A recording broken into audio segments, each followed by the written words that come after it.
Daphne was 72, a retired school librarian with a love for gardening and an even greater love for the foods she grew herself.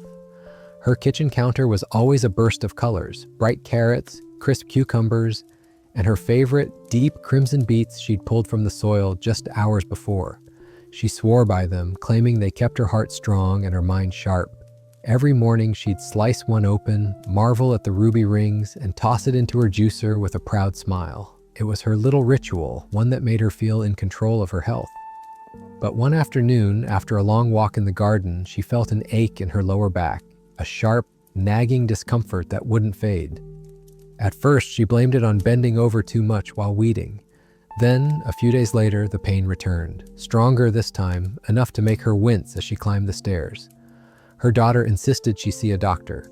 I still remember sitting across from Daphne in my clinic that day, her hands folded in her lap, her expression equal parts concern and confusion. "Your kidneys are under more strain than they should be," I told her gently. The words seemed to hang in the air. She blinked, as if trying to make sense of them. "But I eat so healthy," she said softly, almost defensively. "I don't understand."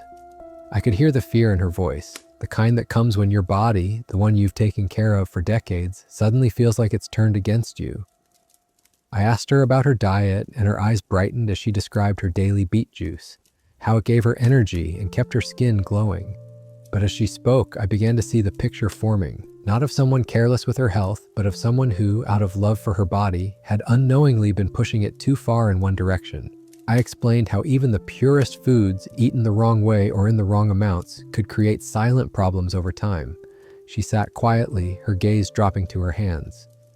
"So, I've been hurting myself without even knowing it?" she asked. I nodded, but reassured her that this was not the end. It was simply a turning point. Her face softened, the tension in her shoulders easing as I told her there was a way to keep her beloved beets in her life without putting her kidneys at risk. From that day forward, Daphne began a gentle transformation. She learned to prepare her beets differently, to pair them with foods that balance their effects, and to listen more closely to the whispers of her own body. It wasn't just about diet anymore, it was about understanding that health was a conversation, not a set of rigid rules.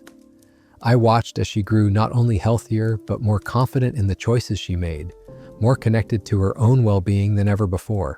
And that's why I'm sharing her story with you now, because like Daphne, you might be doing something you believe is helping you, when in reality, it could be quietly working against you. The afternoon sun poured over Daphne's backyard, warming the rows of vegetables she'd nurtured through spring. She crouched among the beets, their leafy tops swaying in a lazy breeze, and felt that small thrill she always did before harvest. The soil gave way easily under her hands, and she lifted a beet the size of her fist, brushing away clumps of earth. It was perfect. Deep red, no blemishes. "This one's going in tomorrow's juice," she murmured to herself, imagining the satisfying hum of the blender, the sweet earthiness of the first sip. But as she straightened, the familiar ache in her lower back returned, sharper this time. She paused, placing one hand on her hip, willing the twinge to fade. It didn't. She told herself it was just gardening strain, nothing more, and leaned back down to finish her work. Still, as the hours passed, she found herself moving slower, her basket of vegetables heavier than it should have been. By evening, the ache had spread, a dull pressure that seemed to settle deep, somewhere she couldn't quite reach. Her daughter, Emily, noticed immediately when she came by with a loaf of bread. "Mom, you're moving like you're 80, she teased, but her smile faltered when she saw the way Daphne winced as she set the basket down. "It's just my back," Daphne insisted, waving off the concern. She didn't want to admit the truth. Something about this pain felt different. Not the kind that fades with a hot bath or a good night's sleep. 2 days later, the ache became a stab, sharp enough to steal her breath while she was making tea. That's when Emily put her foot down. "You're going to see the doctor, today." And so, reluctantly, Daphne found herself sitting in the quiet hum of my clinic, fingers tracing the seam of her skirt as she waited. When I entered, she greeted me with her usual warmth, but her eyes searched mine, looking for reassurance before I'd even spoken. I listened as she described the pain, her daily habits, her devotion to her garden, and of course, her beloved beet juice. As she talked, I began to piece it together. The pattern was clear, but I let her finish before I spoke. "Daphne," I said gently, "your kidneys are working harder than they should be."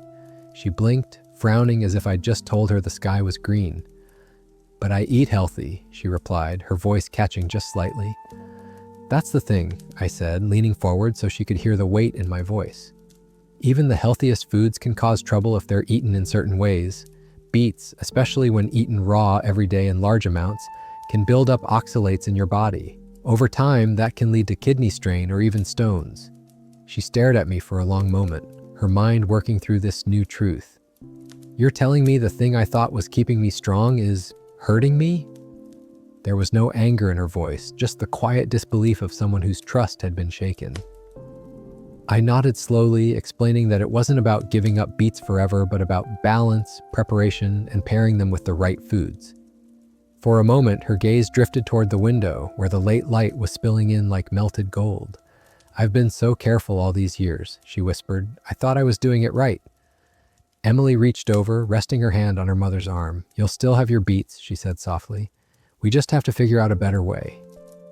That was the first shift, the moment Daphne realized that health wasn't just about adding good foods to your plate. It was about understanding them, respecting their power. She left the clinic that day, not with a list of restrictions, but with a seed of curiosity planted deep inside her. And just like in her garden, she would soon learn that with the right care, that seed would grow into something new, something stronger than before. The next morning, Daphne stood in her kitchen, her hands resting on the cool marble counter. The juicer sat in front of her like an old friend, the one who'd been there every morning for years. She ran her fingers along its edge, almost as if it might reassure her that nothing had changed. The beets lay waiting in a neat pile, their skin glistening from the rinse, next to a bright bowl of apples and oranges. For a moment, she considered just going through with it, one more glass the way she'd always made it. But the doctor's words from the day before sat heavy in her mind, curling around her thoughts like vines. Even the healthiest foods can cause trouble. She sighed, pulling a knife from the drawer and began slicing the beets. The deep red juice bled onto the cutting board, staining her fingertips. She reached for the apples out of habit, but paused midair. Emily, who had stayed the night just to keep an eye on her, wandered in wearing her robe.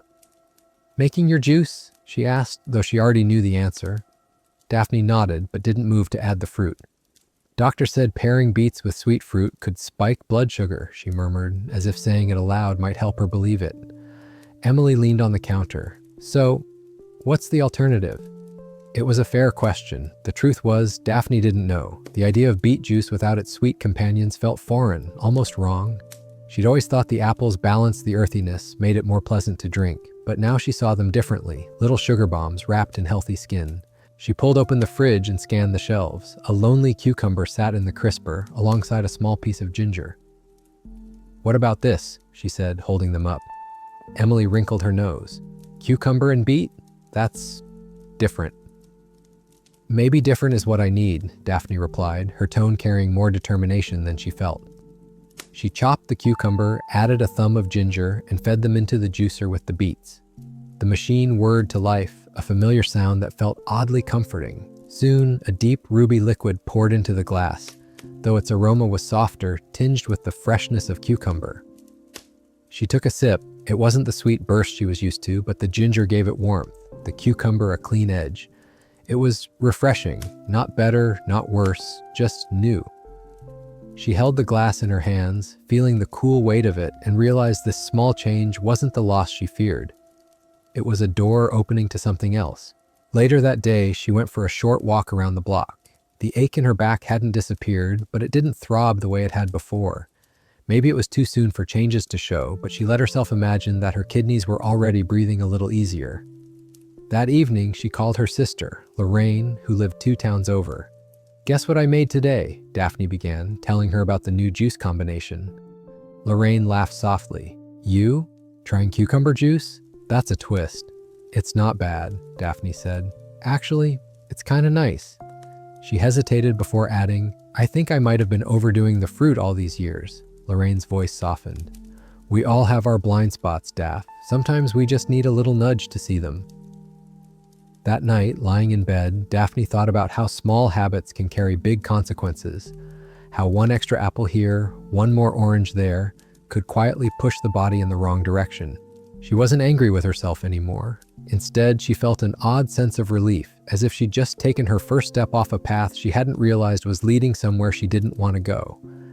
It wasn't just about beets anymore. It was about asking questions, making space for different answers. And tomorrow, she decided, she'd go back to the market, not to buy more apples, but to see what other flavors, other colors could join her new morning ritual. The Saturday market was alive with the familiar hum of chatter, the scent of fresh herbs mixing with the sweetness of ripe fruit. Daphne walked slowly between stalls, a woven basket hooked over her arm. She paused to admire a pile of glossy zucchinis, then reached for a bundle of parsley so fresh it still held drops of morning dew. Her fingers brushed over jars of spices, the handwritten labels promising flavor and warmth. For as long as she could remember, Daphne had prided herself on making vegetables delicious. A pinch of garlic salt here, a shake of seasoning blend there, little touches that in her mind turned good food into something special. But the doctor's voice echoed in her thoughts. Too much salt cancels the detox benefits, stresses your kidneys and liver. She'd nodded politely in the clinic, but at the time she hadn't really believed it. After all, wasn't it just a sprinkle? She stopped at her favorite spice stall where Mrs. Carmichael, a lively woman with silver hair tied back in a scarf, waved her over. "Got your usual seasoning mix right here, dear," she said, holding up a jar. The lid was dusted with the warm tones of paprika and turmeric. Daphne hesitated. "Does this have much salt in it?" Mrs. Carmichael chuckled. "Of course, that's what makes it taste good." Daphne smiled faintly, but inside, something shifted. She thought about her kidneys, about how hard they'd been working without her knowing. "I think I'll just take the parsley today," she said. "Mrs.?" Carmichael's eyebrows lifted, but she didn't press. Back home, Daphne set the parsley on the counter and pulled a pan from the cupboard. She washed a few beets, slicing them into thin rounds, and instead of reaching for the garlic salt, she drizzled them with a little olive oil, squeezing fresh lemon over the top. The scent rose up, bright, clean, almost floral. She sprinkled on the parsley and slid the tray into the oven. As they roasted, Emily came by with a bag of groceries. She leaned against the counter, sniffing the air. "Smells different," she said. "Better, actually." "I'm trying something new," Daphne replied. "No salt, just herbs and lemon." Emily frowned. "Won't it taste bland?" Daphne thought the same thing until she took the first bite. The sweetness of the roasted beet came through stronger than ever, the lemon giving it a gentle lift. "Not bland at all," she said, offering Emily a forkful. Emily's eyes widened in surprise. "You're right, it's fresher somehow." That evening, Daphne sat at the table with her plate of roasted beets, steamed greens, and a small piece of grilled fish. She realized how often she'd mistaken flavor for saltiness, and how much more there was to taste when she let the ingredients speak for themselves. Later, she called Lorraine again, recounting her salt-free experiment. "I never thought I'd say this," Daphne admitted, "but I don't think I'll go back to the old way." "That's how change happens," Lorraine replied, "one small thing at a time." As Daphne cleared the dishes, she noticed how light her body felt, not just physically, but in her spirit. Removing that handful of grains from her routine had given her more than just a new recipe. It had given her the quiet satisfaction of knowing she was removing a hidden burden her body had been carrying for years. It struck her then that this journey wasn't about restriction or loss. It was about rediscovery, finding the natural, simple pleasures in food she'd been masking for far too long. And maybe she thought the same could be true for other parts of her life. Sunday afternoon sunlight streamed through the kitchen window, painting golden stripes across the counter. Daphne was humming softly as she slid open the refrigerator door. Inside, on the second shelf, sat a glass container of the roasted beets she'd made the day before. Their jewel-toned slices glistened faintly under the fridge light. She smiled to herself, already imagining them warmed and served with a little olive oil for lunch. For years, this had been her routine. Cook a big batch of vegetables, reheat portions throughout the week. It was efficient, comforting, a rhythm that fit neatly into her life. She spooned a few beets into a small pan and set it on the stove, the familiar earthy scent filling the kitchen. But just as the first bubbles of heat rose, a thought tugged at her. Didn't the doctor say something about reheating? She turned down the flame, frowning. The conversation came back to her in fragments, how some antioxidants were fragile, how repeated heating could change their structure. "It's not that leftovers are bad," the doctor had explained, "but with beets, the very compounds that make them powerful can be destroyed with too much reheating, and sometimes irritating compounds can form in their place. Daphne stared at the pan, suddenly uncertain. She thought of how vibrant the beets had been yesterday, their sweetness unspoiled. Now, as they warmed again, she wondered what was being lost, not just in flavor, but in the quiet benefits she'd always counted on. She lifted the pan off the stove and poured the beets into a small bowl instead. Maybe she didn't need them hot. She drizzled them with a touch of olive oil, squeezed half a lemon over the top, and sprinkled fresh parsley. The first bite was cool and bright, the lemon's tartness waking her palate. To her surprise, she didn't miss the warmth. Later that day, Emily stopped by to drop off a jar of homemade soup. She spotted the empty bowl on the table. "No cooking today?" she teased. "Cold beets," Daphne replied with a small smile. "Turns out they're just as good without reheating, maybe even better." Emily raised an eyebrow. "Since when do you skip heating leftovers?"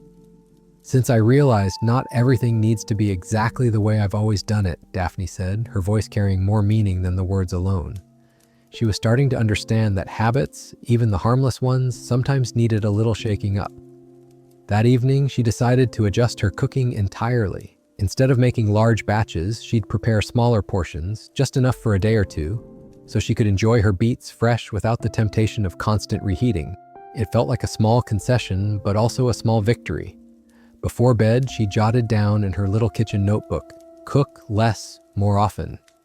It wasn't just about preserving nutrients, it was about being present with her food, taking the time to create it anew instead of relying on yesterday's efforts.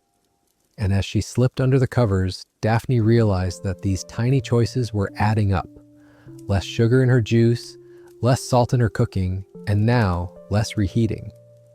Each one was like a quiet promise to her body, a way of saying, "I hear you, I'm trying."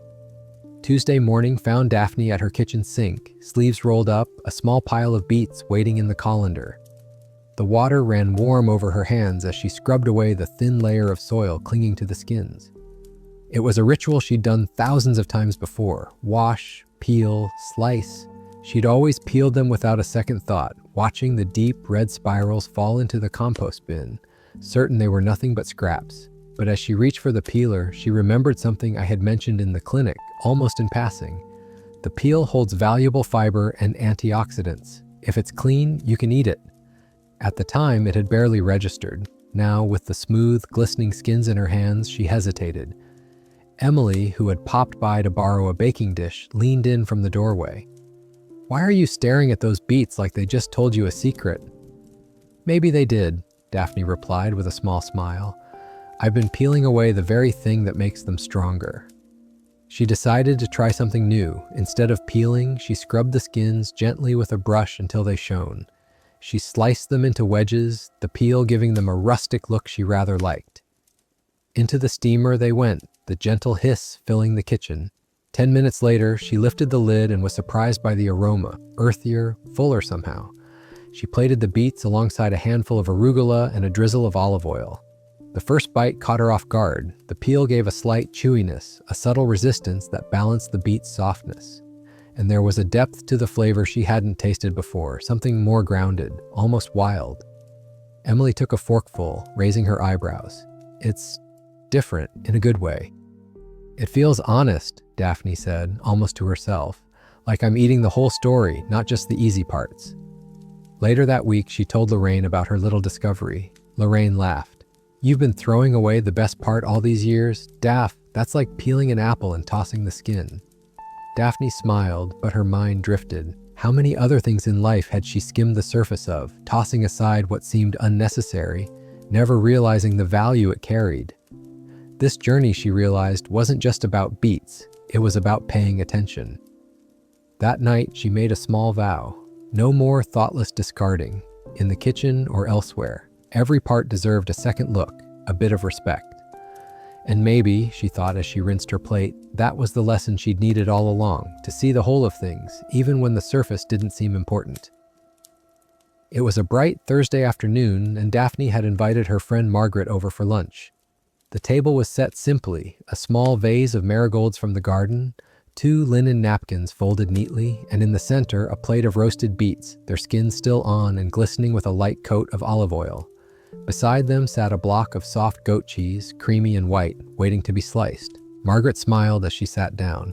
This looks divine. Beets and cheese, you've outdone yourself. Daphne beamed, pleased with the colors on the plate. I thought it would be a nice combination, she said, spooning generous helpings onto their plates. They clinked forks in a playful toast before taking their first bites. The sweetness of the beets melted into the tang of the cheese, a pairing Daphne had always enjoyed. But halfway through the meal, the memory of my words nudged at her. I had explained that oxalates in beets can bind with calcium in dairy, making it harder for the body to absorb. If you rely on dairy for bone strength, it's better not to pair it with high oxalate foods in the same meal, I'd told her. It wasn't that the pairing was dangerous, but for someone her age with bones to protect, every bit of calcium mattered. She set her fork down, her appetite cooling. Did you know, she began carefully, that eating beets with cheese might keep your body from getting all the calcium from the cheese? Margaret paused, fork midair. You're kidding. I thought if the foods were healthy, they'd just help each other. That's what I thought too, Daphne admitted, but apparently sometimes they compete instead of cooperate. Margaret tilted her head as if trying to decide whether to keep eating. Then she shrugged and smiled. Well, I'm finishing mine, but maybe next time we'll keep them separate. After Margaret left, Daphne lingered in the quiet kitchen. She thought about how much she valued her bones, the walks in the garden, the climbs up the old staircase in her house, even the way she still liked to dance a little when a favorite song came on the radio. All of it depended on the invisible scaffolding beneath her skin. That evening, she stood at the counter with her notebook, jotting ideas for new meal pairings. Beets with leafy greens and nuts, cheese with figs and honey, each in its own space, each able to shine without stealing from the other.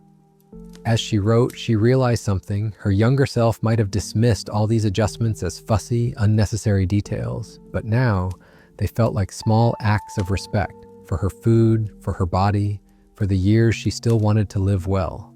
She thought about the slow, deliberate way she was learning to listen, not just to advice, but to the quiet messages her body had been sending all along. When she finally closed her notebook, she felt a kind of peace settle in. It wasn't the peace of having all the answers, but of knowing she was willing to keep asking the questions. It was raining that Saturday, the kind of soft, steady drizzle that turned her little garden into a watercolor. Daphne didn't mind. Rainy days meant slower mornings, with the radio humming softly in the background and a kettle steaming on the stove.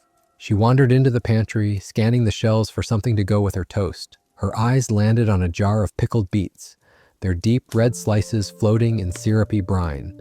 She had made them herself last autumn, filling the kitchen with the scent of vinegar, cloves, and cinnamon. Just looking at them brought back the memory of that day, the warmth of the stove, the cheerful clatter of jars sealing shut, the pride of having her own preserves lined up neatly in a row. She unscrewed the lid, the sharp tang of vinegar rising instantly. Using a fork, she lifted a slice to her lips, biting into its familiar, sweet-sour bite. For a moment, it felt like comfort in its purest form. But almost as quickly, another thought intruded. My quiet warning about pickled beets, often high in vinegar, sugar, and preservatives. They lose some of their natural benefits. She set the fork down and stared at the jar. She'd never thought of them as indulgent, but as a healthy, homemade snack. Yet now she wondered about all the sugar in the brine, the way the vinegar's acidity might be doing her stomach no favors. And what good was it to grow something fresh and vibrant, only to drown it in syrup and acid? Emily stopped by later to return a casserole dish. Pickled beets, she said, spotting the open jar on the counter. You've always loved these. Daphne gave a small shrug. I used to think they were my healthy shortcut, but I'm starting to see they're not the same as fresh. Emily leaned against the counter. So, what's the plan? No more pickles? None, Daphne said slowly. But maybe they'll be a treat, not a staple. Like an old song you play once in a while, not every day. That afternoon, she poured the brine down the sink, rinsed the slices under cool water, and tossed them into a salad with spinach, walnuts, and a drizzle of olive oil. The beets still had a hint of tang, but now the greens and nuts balanced it. It felt cleaner somehow, less like a jarred memory and more like something alive. She thought about how easy it was to cling to old habits, even when they'd stopped serving her. The jar had been more than food. It was a symbol of her own self-sufficiency, her ability to create and preserve. Letting go of it, even partially, felt like loosening her grip on an identity she'd held for years. But in its place was something lighter, the sense that she could still be resourceful without holding on to what no longer fit. That evening, as the rain eased into a fine mist, Daphne made a cup of tea and sat by the window. She watched the garden glisten under the fading light, the beet greens swaying gently. She imagined the next harvest and how she'd treat those beets, fresh, whole, alive from soil to plate. It wasn't about perfection, it was about knowing better and then choosing better, one jar, one meal, one small decision at a time. The following Monday morning was bright and cool, the kind of day that made Daphne feel eager to open her windows. She stood in her kitchen, tying back her hair, looking over the basket of freshly picked beets on the counter. The skin still carried the faintest trace of soil, the greens crisp and upright. She'd already learned so much over the past few weeks about sugar, salt, skins, and even the quiet tug-of-war between beets and calcium. But today, she wanted to try something different, not just a substitution or an omission, but a gentler way of bringing beets into her body. She remembered my words during her last visit: steam them with the peel, no salt, and pair them with alkaline vegetables. It eases digestion and takes some load off the kidneys. At the time, she'd pictured a sad, flavorless plate, but now curiosity outweighed her doubt. She set up the steamer, placing the beets whole inside, their skins intact. As the water began to bubble, she sliced a cucumber, rinsed a handful of spinach, and set out a small sprig of fresh mint from the garden. The kitchen filled with a mild, earthy scent, less intense than roasting, more comforting somehow. When the beets were tender, she let them cool just enough to handle, slicing them into wedges and arranging them beside the cucumber and spinach. A squeeze of lemon, a few torn mint leaves, and just like that, the plate looked like something out of a quiet summer lunch on a terrace in the countryside. Emily stopped by unexpectedly, holding a small pot of lavender she'd found at the market. "For your windowsill," she said, then spotted the plate on the counter. "That looks very green." "Green and red," Daphne corrected with a smile. "It's my new way of eating beets. Fresh, balanced, gentle." Emily raised an eyebrow. "Gentle?" "Yes, not pushing my body, not asking it to work harder than it has to." She took a bite, the cool cucumber mellowing the sweetness of the beet, the mint adding a bright lift. She offered Emily a forkful, and to her surprise, Emily nodded approvingly after chewing. "That's actually refreshing. It doesn't feel heavy." They ate together at the kitchen table, sunlight pooling over the wood grain. Daphne realized she wasn't just tasting the food, she was tasting the absence of strain. No heaviness in her stomach, no dull throb in her lower back later that afternoon. It was subtle, but it was there. That evening, as she rinsed the dishes, she thought about the word gentle. How it wasn't about being weak, but about moving with care. She'd spent so much of her life charging through tasks, pushing herself in the garden, in her cooking, even in her health habits, always thinking more effort meant more reward. Now she saw the value in doing things with a lighter hand. She sat down with her notebook, writing at the top of the page, "Gentle is sustainable." Underneath, she jotted notes, small steamings instead of big batches, fresh pairings instead of heavy additions, cool salads instead of constant cooking. It wasn't a diet plan, it was a way of living she could carry without strain. Before bed, she stood at the kitchen window, looking out at the garden in the moonlight. The beets were still growing in neat rows, but they no longer felt like trophies she had to perfect. They were companions in her care, for them, for her, for the long seasons ahead.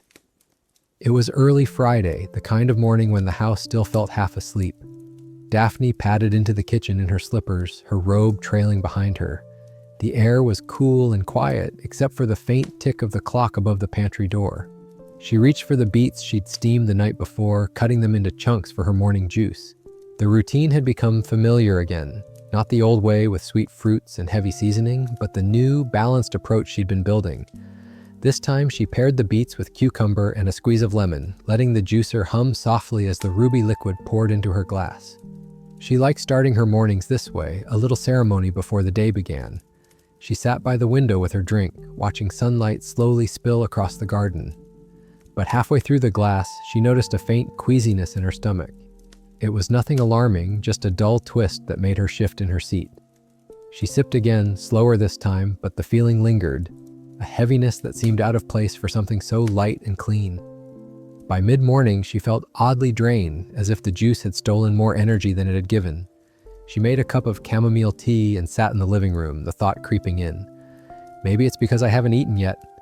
Later that week, she mentioned it during a check-in with me. I nodded. Beet juice can be powerful on an empty stomach, I explained. It stimulates digestion and circulation quickly, which can be too much first thing in the morning, especially if your body hasn't had any food to anchor it.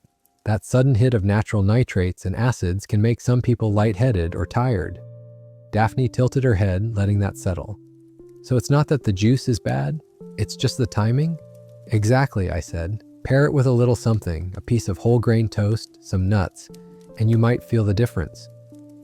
The next morning, she decided to test it. She toasted a slice of the crusty bread she liked from the market, spread it with a thin layer of almond butter, and only then poured herself a smaller glass of beet juice. She sat at the same window, the same light falling across the table, but this time the juice didn't hit her like a jolt. It felt steadier, warmer, as if her body welcomed it instead of bracing against it. Emily stopped by mid-morning to borrow a trowel. "You seem lively today," she said, glancing at her mother. "I ate before my juice," Daphne replied, smiling at the small but clear truth in that statement.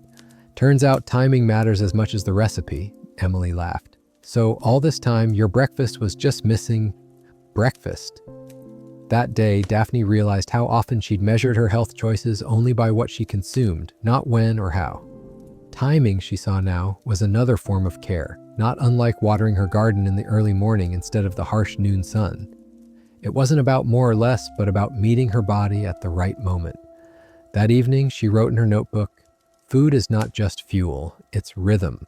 And for the first time in a while, she felt not only healthier, but also in tune with herself, as if she was finally learning the quiet music her body had been playing all along. The following Monday, Daphne stood at her kitchen counter, hands resting on the cool marble, staring at the small basket of beets she'd harvested over the weekend. Their deep crimson skins caught the morning light, and for a moment she felt that old pull, the urge to slice, steam, or juice them right away. But the thought lingered in her mind from our last conversation. You don't need beets every single day to get their benefits. When I'd said it, she'd raised her eyebrows, half amused. But if they're good for me, why wouldn't I eat them every day? Because, I'd replied, your body thrives on variety. Too much of any one thing, even the healthiest food, can create an imbalance. Rotating your foods gives your system a break, lets different nutrients take the lead, and prevents overload of certain compounds like oxalates. That morning, instead of reaching for the beets, Daphne turned to a bowl of ripe peaches on the counter. She sliced one open, the golden flesh spilling sweet juice onto the cutting board, and paired it with a small handful of walnuts. It wasn't that she didn't want the beets, she just wanted to see what a week without them might feel like. The first few days, she noticed nothing dramatic. She made salads with tomatoes and basil, roasted zucchini with rosemary, even tried a lentil soup she'd been meaning to make for months. But on the fourth day, she realized her digestion felt lighter somehow, her meals leaving her satisfied but never weighed down. The ache in her lower back, that subtle, nagging pressure she'd once blamed entirely on gardening, was quieter, almost absent. Emily came by midweek and noticed the change. "No beets today?" she asked, peering into the fridge. "Not this week," Daphne said with a smile. "I'm giving my body a little vacation." Emily laughed. "Only you would call skipping a vegetable a vacation."